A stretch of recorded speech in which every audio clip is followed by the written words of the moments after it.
No, zdaj, ko smo vsi zbrani, bi vas najprej vse želela lepo pozdraviti. Pred nami je okrogla miza, ki smo jo naslovili Ko knjige zabolijo. In v okviru nje se bomo posvečali nekoliko težjim temam, problemski literaturi, ki obravnava teme, o katerih se težko govori, je pa zato toliko bolj pomembno, da se o njih pogovarjamo. Zato sem tudi resnično vesela, da so se vabilu na pogovor odzvali moji današnji sogovorniki, ki bi jih zdaj tudi na kratko predstavila. Milena Mileva Blažič je literarna zgodovinarka in univerzitetna profesorica, katere področje znanstvenega raziskovanja pokriva tudi mladinsko in otroško književnost, tako da lepo pozdravljeni. Janez Cerar je duhovnik, ki je širši javnosti poznan kot prvi, ki je v Sloveniji spregovoril o tem, da je žrtev spolne zlorabe. In deluje tudi kot koordinator zavoda Dovolj je, ki se posveča žrtvam spolnih zlorab v katoliški cerkvi in se aktivno vključuje v proces preventivnega delovanja. Lepo pozdravljeni. Z nami je tudi magistrica Tatjana Bobnar, ki je od junija notranja ministrica. Je magistrica pravnih znanosti, ki je skoraj 30 let delala na različnih nivojih in v službah slovenske policije in se je tudi na svojem področju dela ukvarjala in se verjetno še ukvarja s preprečevanjem nasilja v družini in preprečevanjem spolnih zlorab. Lepo pozdravljeni. In z nami je tudi Ema Cerar, učiteljica in pedagoginja z dolgoletnimi izkušnjami, ki je slikanico Modra, ki je tu pred nami, tudi že brala z otroki v razredu. Virtualno pa je z nami tudi čilenski pisatelj José Andrés Murillo, avtor slikanice Modra, ki sem jo že prej omenila. To je slikanica, ki je letos izšla pri založbi Malinc. In kar predlagam, da si ogledamo torej njegov pozdrav, njegovo popotnico slikanici v Sloveniji. Hola, mi nombre es José Andrés Murillo, soy coautor del libro Azul junto a Marcela Paz Peña, un libro que se publicó aquí en Chile hace algunos años y me alegra mucho saber que va a ser publicado ahora en Eslovenia, gracias a Editorial Malink y nada, nuestro sueño sigue siendo que Azul sea un libro, sea una historia, sea una experiencia que llegue a muchos niños, niñas y adolescentes y que los acompañe. Así que muchas gracias. Tako. Kot sem že omenila, je tema naše okrogle mize vezana na slikanico, ki jo imamo tu pred nami, tam tudi v izvirniku. V slikanici je predstavljena izkušnja otroka, ki je doživel zlorabo in, kar je bilo še bolj boleče, nihče mu ni verjel.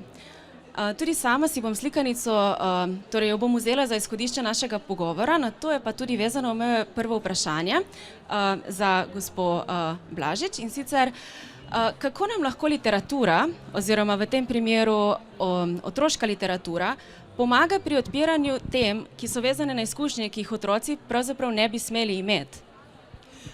Lep pozdrav, z ozirom, da poučujem na pedagoški fakulteti skoraj 30 let in poučujem bodoče vzgojiteljice in vzgojitelje in bodoče učitelje in učiteljice. Zagotovo so to prve osebe zunaj družine, ki opazijo katerekoli znake različnih vrst nasilja pri otrocih. In pravzaprav študenti, ponavadi rečem, lahko prosim, preberite te pa te slikanice, lahko pa tudi sami izberete po lastni presoji. In lahko rečem, da je te tematike spolnih zlorab otrok, pa ne samo spolnih, ampak tudi drugačnih, žal izjemno veliko.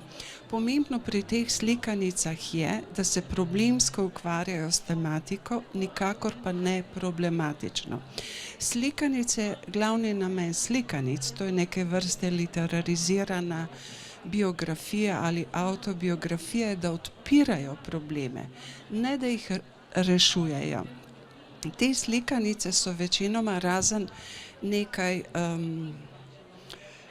primerov, ki so napisanih v vulgo jeziku, če lahko tako kulturno rečem, Te slikanice so ponavadi napisane v jeziku simbolov in na metaforični ravni in so odlično izhodišče, da se vzgojitelj oziroma zaposleni v vzgoji in izobraževanju začnejo z otroci pogovarjati.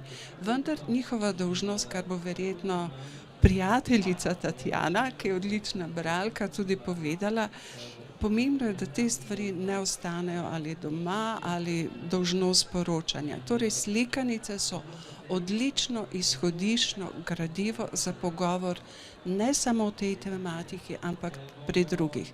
Pomembno je, da problemsko, ne pa problematično obravnavajo to temo. Prosim. Hvala. Mogoče še to, se opravičujem. To slikanico smo že preverili študenti, prejšnji ponedeljek smo si vzeli 4 šolske ure, da smo prebrali verbalno besedilo, vizualno besedilo, komplementarnost verbalnega in vizualnega in če povzamem, študenti so dejali, da je slikanica izjemno pomembna, umetniška slikanica, da pa je crossover večnaslovniška ali mogoče za odrasle. Torej, slikanica je umetniško predstavlja tematiko. Ja, najlepša hvala.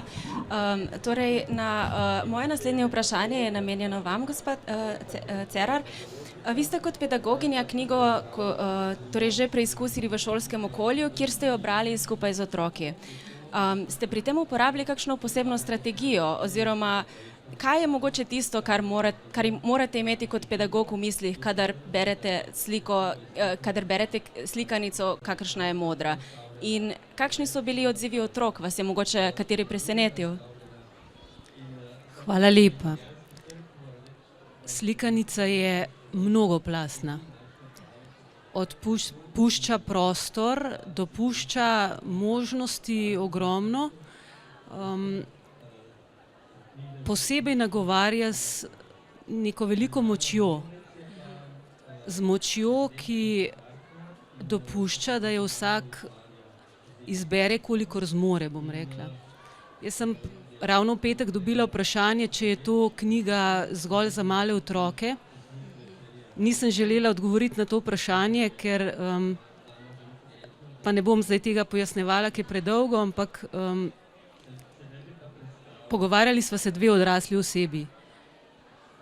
In moja sogovornica je po nekaj minutah jokala, ko je govorila o tej knjigi. Jaz verjamem, da je potem, ko sva s celotnim pogovorom končali, jasno vedela, da ni knjiga zgolj samo za male otroke. Zdaj, moja izkušnja iz razreda, mi smo najprej pred leti imeli originalno slikanico, tako da so otroci tudi jezik lahko spoznali, španski jezik, pa potem v slovenščini. In tekom tega časa sem jo predstavljala v večjih oddelkih, nazadnje s tem oddelkom, s katerim delam tudi letos, v večini časa. In odzivi so res izjemno različni. Samo doumevanje otrok je različno glede na njihovo stopnjo razvoja, glede na njihove izkušnje tudi. In mogoče, če zgolj izpostavim, eni odzivi so taki, da se otroci odmaknejo, ker enostavno postane preveč. Potem nekdo se je odzval na tak način, da je videl zgolj to, da deklica na koncu, ali pa da rečem v drugem delu, je deklica tista, ki pomaga dečku, pa je bilo to en tak izziv. Ja, seveda punca, ki je fant vstopila. V enem takem, malce žgečljivem, kakšen bo zdaj moj odziv na to. Potem en odziv je bil tak, da je ta svetloba, ki je od deklice do dečka prišla in od njega nazaj, in otrok rekel, pa poglej ima, a vidiš to svetlobo? Seveda, deklica je zaznala, je vedela, da je nekaj težko, da je hudo, ampak je pristopila, ona je bila edina, ki je pristopila in potem je ta svetloba prišla od nje k njemu in od njega nazaj. In to je izgovoril otrok, ki ima 7 let. otroci vejo, da se jaz včasih tudi zlomim. A ne? Potem tisti odziv sem vam pa že rekla, ne? Odziv odrasle osebe, ampak hkrati te muhe, ki nastopijo noter, a ne? Oseba je rekla, ko sem jaz zagledala te muhe, jaz sem zavonjala ta smrad te moje izkušnje, vonj tega človeka, vonj prostora, kjer se je to dogajalo in me je povrnil tja, ampak jaz sem s tem otrokom lahko šla naprej. Ta zgodba mi je dopustila, da sem šla naprej. Zdaj, kakšna je strategija, ko ste me vprašali? Jaz si dovolim svobodo.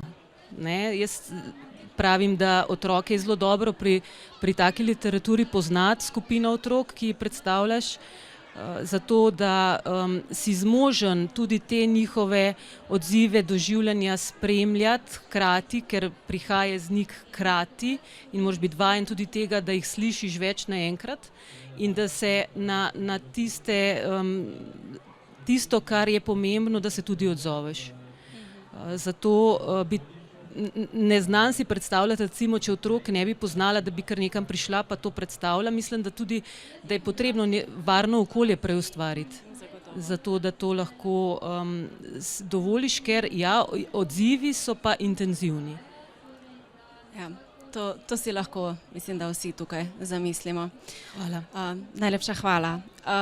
Zdaj, če na slikanico pogledamo še z enega drugega zornega kota, z vidika žrtve, torej avtor José Andrés Murillo je slikanico ustvaril tudi iz mogoče potrebe po temu, da je izkušnje v besedi.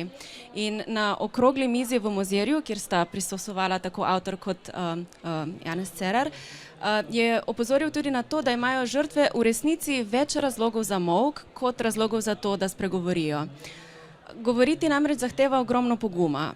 Kako pomembno je ubesediti in deliti tako travmatično izkušnjo, ko enkrat pride do nje? Je zelo pomembno. Hvala za vprašanje. Jaz si drznem tukaj na Gospodarskem razstavišču izraziti zahvalo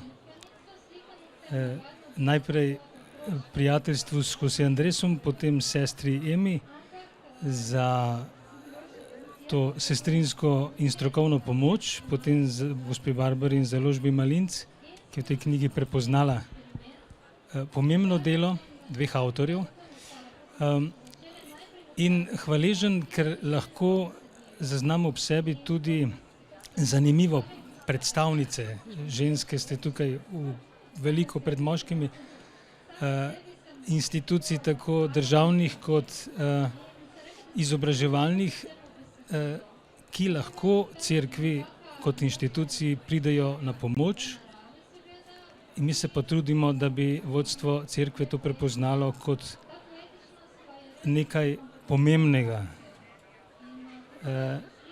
Tudi v skrbi, da se katoliška cerkev kot občestvo v Sloveniji znebi tega predsodka, da je že vsaka kritika vnaprej takoj razumljena kot napad.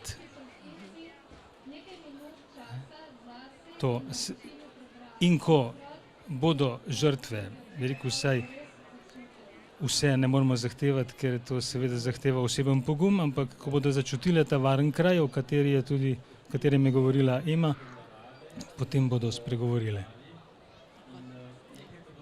Hvala.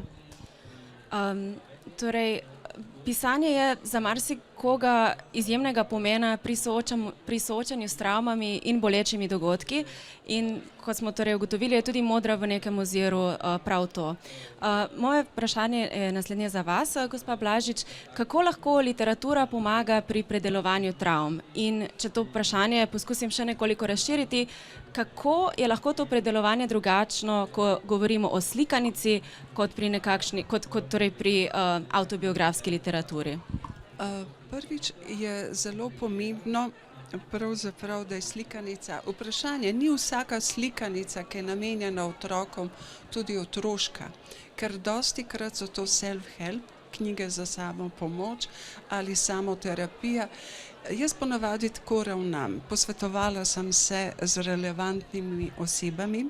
Kadarkoli na pedagoški fakulteti obravnavam problemsko tematiko, skoraj vedno povabim še strokovnjaka, ki se ukvarja s to problematiko, zato sem tudi danes povabila ali pa predlagala Tatjano. Namreč literatura pride do določene meje. In tukaj se pa potem, to je odpiranje vprašanj. Govor o vprašanjih, to je jezik simbolov, jezik metafor, potem pa morajo nastopiti druge stroke. Žal, spoštovani gospod Janez, jaz vas poznam iz medijev in bi vam rada predvsem čestitala za civilizacijski pogum, Emi tudi za civilizacijsko podporo. Žal, večina te tematike ostane znotraj določenega kroga. Tako kot je Ema povedala, prejšnji ponedeljek, ko smo obravnavali to slikanico, ena študentka je ves čas jokala. Pustim. Ni kaj recimo tukaj. In v bistvu, kadarkoli pride pa recimo ali Vlasta Nussdorfer, ali Mirjam Kline, ali Toni Klančnik, ali Neža Miklič, zdaj le bo tudi Tatjana prišla, na koncu je zagotovo 10 študentov, ki se želijo z njimi pogovarjati. Pa še nekaj, pride vsaj nekaj kolegic na pedagoški fakulteti, kjer delam, pridejo moje kolegice, odrasle ženske, in so na dogajalnem robu in so tiho. Študentke, študenti predvsem samo vzdihujejo in rečejo, tako je kot pri nas doma. In v bistvu namen teh predavanj, obravnave teh književnih besedil je, da sprožijo tematiko, vendar ustanove, ki se s temi stvarmi ukvarjajo, odpovedo. Jih bom imenovala Zavod Republike Slovenije za šolstvo, Ministrstvo za šolstvo, Strokovni svet za splošno in osnovnošolsko izobraževanje, s tem pa tudi Vlada Republike Slovenije, ker potrdi določene avtorje in dela in omogoča določenim avtorjem neposredne stike z otroci in pisateljske delavnice samo z dečki. Literatura odpira probleme, žal ostale ustanove, ki bi morale reševati, dostikrat odpovedo. Tako da sočustvujem z vami, ampak želim, da se to premakne. Hvala. Ja. Vesela sem, da ste načeli tematiko teh ustanov, ki so torej tudi odgovorne za reševanje. Ja. In če je torej predelovanje zlorabe v določenih pogledih zelo individualno, je preprečevanje zagotovo nekaj, kar je treba nasloviti širše. Torej, gospa ministrica, kako ocenjujete stanje v Sloveniji? Ali bi rekli, da je organizacij, ki se ukvarjajo torej, s preprečevanjem zlorab, z nudenjo podporo žrtvam, so dovolj usposobljene? In je mogoče v zadnjih letih na tem področju prišlo tudi do kakšnih sprememb? Ja, hvala lepa. Hvala za povabilo, za ta vprašanja. Jaz moram tudi najprej izraziti seveda vso spoštovanje in čestitke za pogum gospodu Janezu, ki je prvi začel govoriti dejansko o zelo težki problematiki, o spolnih zlorabah znotraj inštitucije, ki je seveda zelo zaprta, in res še enkrat vse čestitke in popolnoma se strinjam tudi s prijateljico Mileno Milevo glede, bom rekla, neprimernosti določene literature v šolah in določenih pisateljev, ki imajo delavnice z določeno populacijo otrok. Jaz moram reči, ko sem prebrala tole slikanico in prebrala sem jo večkrat, da me je res se zelo dotaknila, zelo prizadela, pa je zelo preprosto napisana, ampak besedilo je tako dobro izbrano in ilustracije so tako povedne, da te dejansko pravzaprav ne more pustiti hladnega. O čem govorim? Najprej ta slika, kako deček leti na ptici in tako reče, razširiš, razpreš roke in poletiš brez strahu. Se pravi, popolno zaupanje enega malega otroka, torej v njegovem življenju. In potem se mu zgodi torej spolna zloraba in naslikan je mali ptiček polomljenimi krili na tleh in reče, ujeli so me, se me polastili in me zbili na tla. Spolna zloraba je zloraba moči.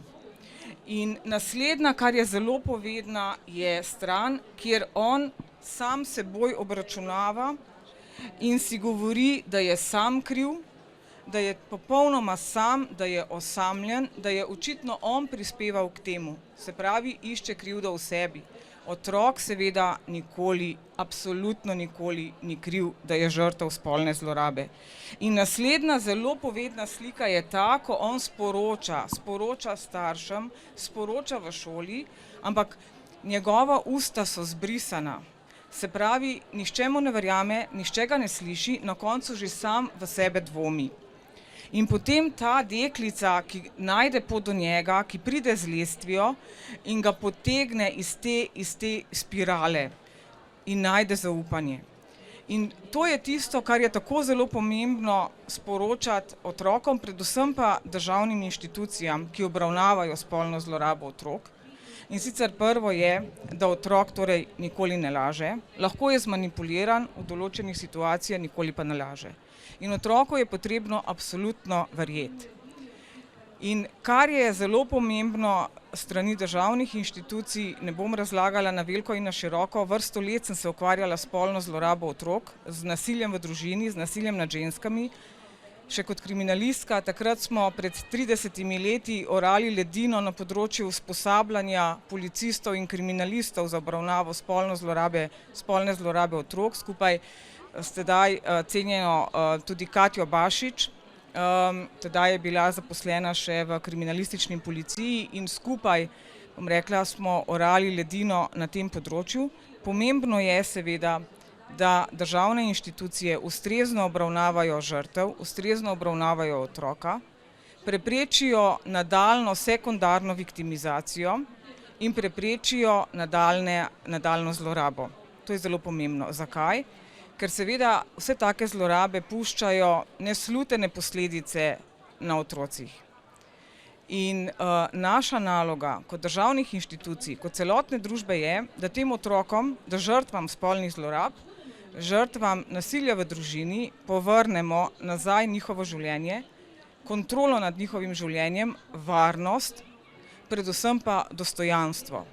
To je tisto, kar je zelo, zelo pomembno. In zato seveda pozdravljam projekt, ki smo ga v Sloveniji začeli že leta 2017 in je letos zaživel, to je Hiša za otroke, kjer se v skladu tudi s sprejetim zakonom na enem mestu ustrezno obravnava otroke, žrtve spolnih zlorab, žrtve nasilja v družini, s strani za to posebej izurjenih, usposobljenih strokovnjakov, ki znajo opravljati forenzični intervju z otrokom, da se le-ta opravi čim manjkrat, po možnosti samo enkrat, v varnem okolju in da se prepreči sekundarna viktimizacija otroka. Jaz moram reči, ko spremljam to literaturo, pa tudi anonimne pričanja žrtev spolnih zlorab, me seveda zelo veseli, ko preberem, da so na policiji bili do žrtve torej spoštljivi, da so jo nekako poskušali razumeti, čeprav seveda roko na srce. Tudi v policiji so vedno znova še potrebni koraki za izboljšanje načina spraševanja in zbiranja obvestil, da pa so pogrešali spoštljivost, predvsem pa razumevanje potem v nadaljevanju na sodišču.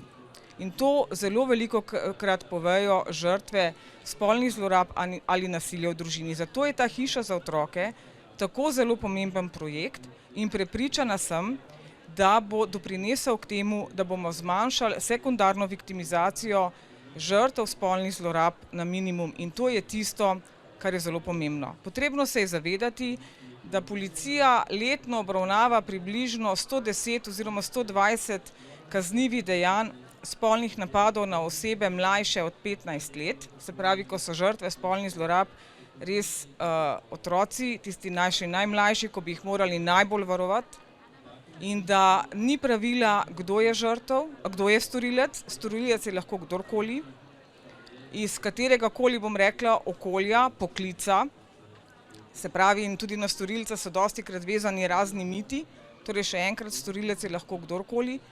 In dejstvo je, da seveda policija odkriva samo po vsej verjetnosti glede na raziskave, vrh ledene gore. Zato je vedno znova in zato tako zelo pozdravljam to slikanico in to današnjo debato potrebno spregovoriti o spolnih zlorabah. Ker to je hud družbeni problem, večplasten, ki zahteva multidisciplinarni pristop, ne more ena sama inštitucija, en sam državni organ rešiti to problematiko, zato je torej potrebno sodelovanje vseh pristojnih državnih organov, vseh inštitucij in predvsem nevladne organizacije so tukaj tiste, ki dajejo tako zelo pomembno podporo žrtvam. Ja. Najlepša hvala. Moje naslednje vprašanje je tudi povezano z institucijami, ki se ukvarjajo s to problematiko, in sicer, gospod Cerar, vi ste leta 2018 prav z namenom osveščanja ustanovili civilno iniciativo Dovolj je, ki se je kasneje preoblikovala v zavod. Ali ste morda, torej zdaj govorimo že o 4 letih delovanja, ste v tem času opazili kakšne spremembe, da na tem področju morda potrebujemo, da imajo konkretno žrtve na voljo več pomoči kot predtem? Mogoče bi pri založbi Malinc lahko objavil roman o tem. To je bila skupina, ravno včeraj je minilo 4 leta od prvega srečanja, skupina ljudi, ki nam ni bilo vsem, kaj se dogaja. Kasneje smo spoznavali 2 pomembni skupini ljudi. Ljudi, ki v civilni družbi in tudi znotraj cerkve morajo imeti mnenje glede zlorab, ker imajo privilegij odgovornosti in morajo. In skupino ljudi, ki so strokovnjaki in nam lahko pomagajo. In v tej skupini sem osebno začel iskati ljudi po svetu, ki so že prehodili to pot. Tako smo se tudi povezali s 3 možakarji iz Čila, s posamezniki ali organizacijami, ki nam lahko pomembno pomagajo, tako da po domačem, če rečem, ne izumljamo tople vode. Zelo počasi se vse premika. Zdi se mi, da veliko pomembnejše kot to, kar se na zunaj vidi, da osebno rastem in da lahko pomagam v notranji svobodi, v zavezanosti resnici, v pogumu in v spoštovanju moči argumentov.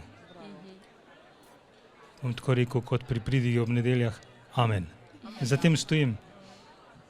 Tako. Hvala. Nekaj dodati. Ja. Glede na to, da imamo danes tudi pedagoginjo oziroma kar 2 za našim omizjem in da se torej pogovarjamo o slikanici, ki jo beremo tudi v šolah, kakšno vlogo imajo na področju osveščanja izobraževalne ustanove? Ali imamo pri nas programe, ki so temu namenjeni, oziroma kako se vanje vključuje policija, torej znotraj šolstva? To je vprašanje za vas, gospa ministrica. Tako. Ja, torej vem, da se kolegi kriminalisti za to posebej usposobljeni sodelujejo z vrtci, z osnovnimi šolami, srednjimi šolami in organizirajo predavanja tako za učitelje kot tudi za otroke na temo prepoznavanja, preprečevanja, preiskovanja spolnih zlorab, in prav je tako. Dejstvo je tudi, da so seveda pedagoški delavci člani multidisciplinarnih timov, ki se sestajajo ob pojavu, ob primeru posamezne spolne zlorabe, ko skupaj pripravijo načrt, na kakšen način se bo torej spolna zloraba v določenem primeru preiskovala in obravnavala. In tu je res potrebno pravzaprav sodelovati z roko v roki in kot sem že rekla, ne more en sam do konca osvetliti določenega primera ali delati na preprečevanju in pozivanju pravzaprav k temu, ker to je zelo pomembno, da se inštitucije, ki se ukvarjamo s takšnimi tovrstnimi kaznivimi dejanji, vse po vrsti, da si pridobimo torej zaupanje. Zaupanje, da se bodo žrtve ali spolnih zlorab ali pa nasilja v družini čutile dovolj pogumne, da bodo pač z nami skupaj v okolju, v katerem delamo, prepoznale zaupanja vredno okolje in spregovorile o spolni zlorabi. Ni pomembno, komu spregovorijo, ali je to policistu, ali je to zdravniku, socialnemu delavcu, socialni delavki, učiteljici, učitelju, pomembno je, ali prijateljici, prijatelju, pomembno je, da o tem spregovorijo. In takrat, ko žrtve spregovorijo, moramo vsi vedeti, kaj s to informacijo naprej storimo. To je zelo pomembno. In še enkrat, premalo je tega poudarka, pomembno je preprečiti sekundarno viktimizacijo, predvsem pa je potrebno žrtvi verjeti in ne iskati krivde na strani žrtve, ampak seveda vedno na strani storilca, ker vedno gre za zlorabo moči. Vedno. Hvala za odgovor. Bi potem za mnenje o tem, kako se lahko na preprečevanju dela tudi znotraj izobraževanja, bi povprašala še vas. Pa me zanima, kako na to vlogo izobraževanja gledate kot pedagoginja in ali ima, torej mogoče to zadnje vprašanje nekoliko bolj splošno, pa lahko tudi vsi odgovorite, kako lahko to vlogo odigra tudi literatura. Ampak torej najprej vaša izkušnja z preprečevanjem oziroma z osveščanjem znotraj šolskega sistema. Jaz bi ponovila za tabo, Janez, dve misli, ki veva, iz kje sva jih dobila in sva jih in jih upam krepiva, no? Da sva jih vredna. In to je privilegij odgovornosti in moč argumentov. Ja, zahtevno je govoriti o tem, jaz si bom vseeno, ker sem toliko časa in z toliko izkušnjami in sem svojim srcem in včasih že skoraj nič drugega ne počnem, ampak res želim živeti kot pedagog. To pomeni, da dihaš, ne? Kaj je pedagogika?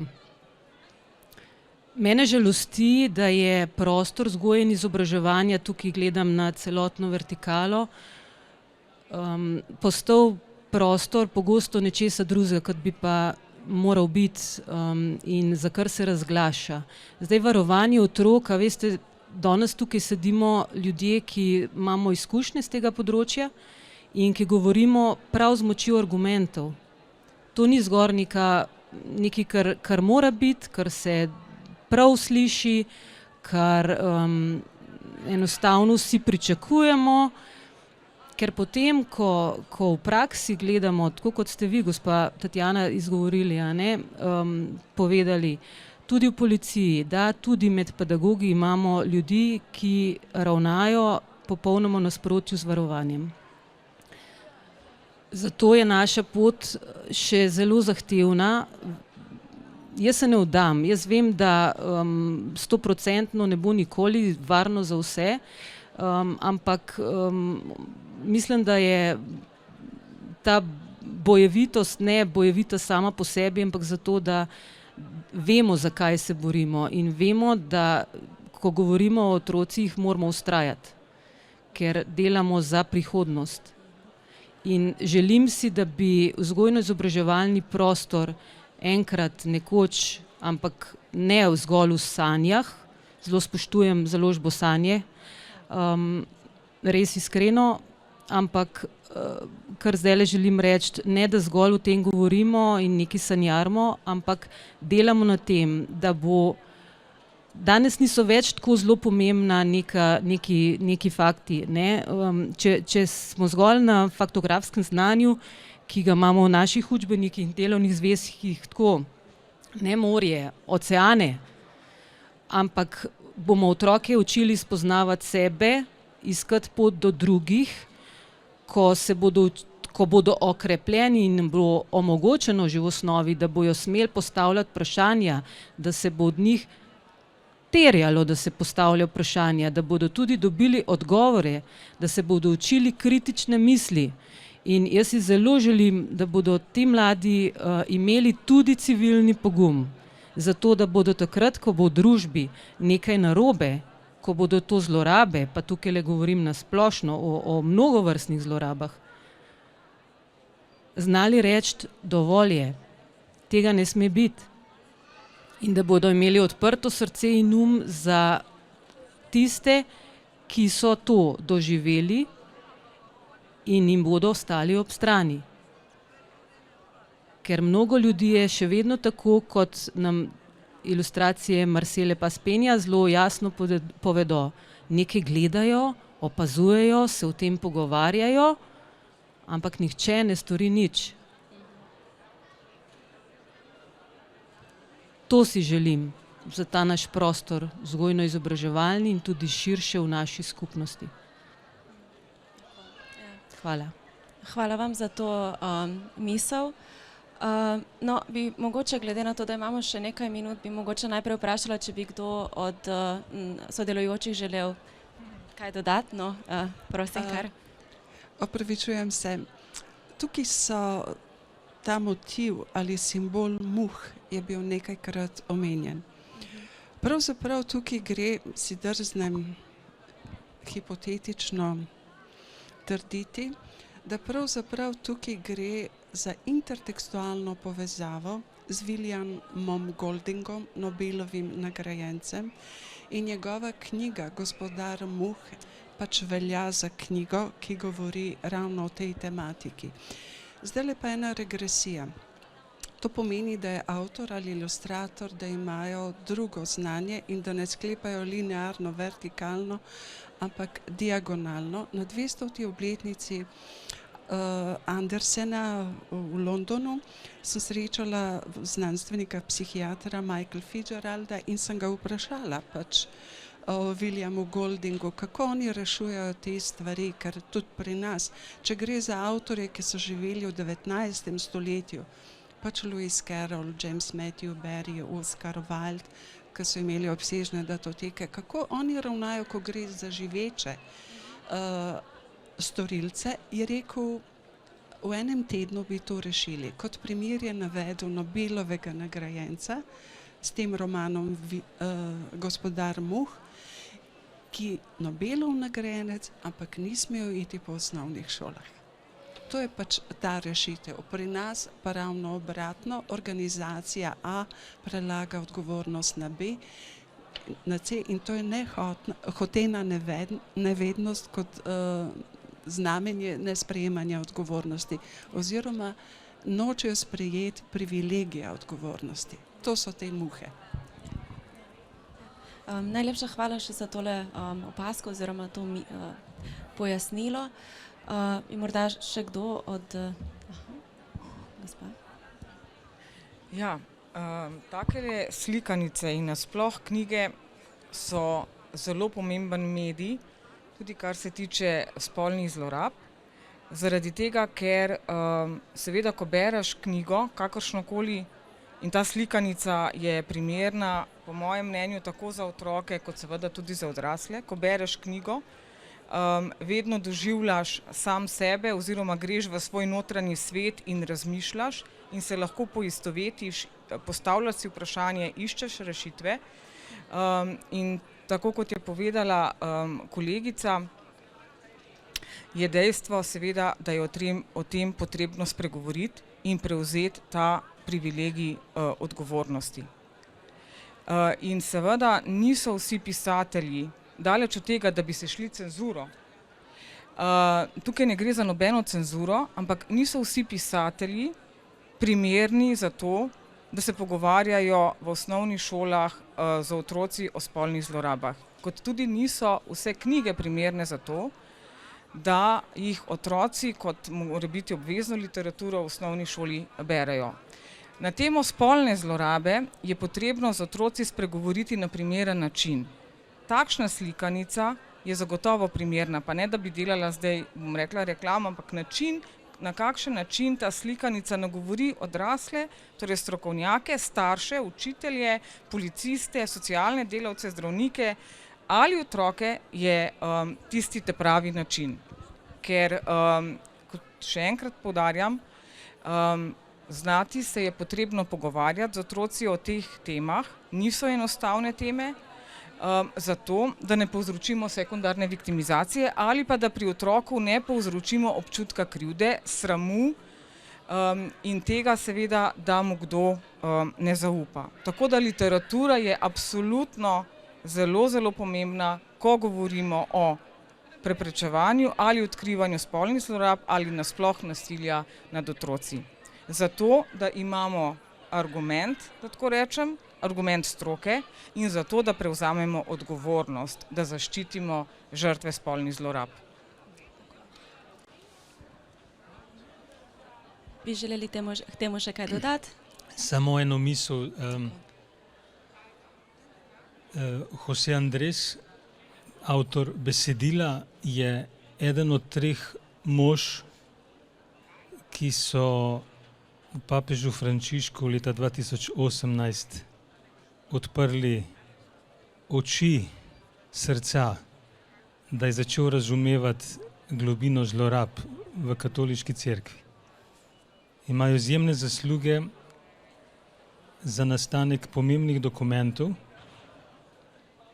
izjemne zasluge, da so posameznike in organizacije, ki se soočajo s sposobnimi izzivi po svetu, navdušili, med njimi tudi nas. Obenem bi pa rad poudaril eno pomemben izziv. Na čelu katoliške cerkve je mož, ki ima 86 let. Občudujem ga. Vendarle zelo težko kaj narediti, če je osamljen, če ima okrog sebe ljudi, ki niso prepričljivi in verodostojni. Zato mu izrekam spoštovanje Frančišku in tudi zavezo, da se ne ukvarjam toliko s tistimi, ki prikrivajo, še manj zločinci, ki so ubili dušo, ker so storili zlorabe, da se bolj ukvarjam, kako bi lahko s svojim življenjem pripomogel, da se Frančiškova odločitev, da iz cerkve napravi varen kraj za vse, čim prej uresniči. Hvala vam vsem. Hvala še enkrat vsem za vaše izkušnje, poglede in mnenja. Zaključila bi z mislijo, da nam vsem pri izgradnji tega varnega prostora, v katerem si drznemo govoriti in spregovoriti, lahko pomagajo tudi tako slikanice in knjige, kakršna je Modra. S temi besedami bi pa tole okroglo mizo danes tudi zaključila, tako da še enkrat hvala vsem in hvala tudi vam za poslušanje.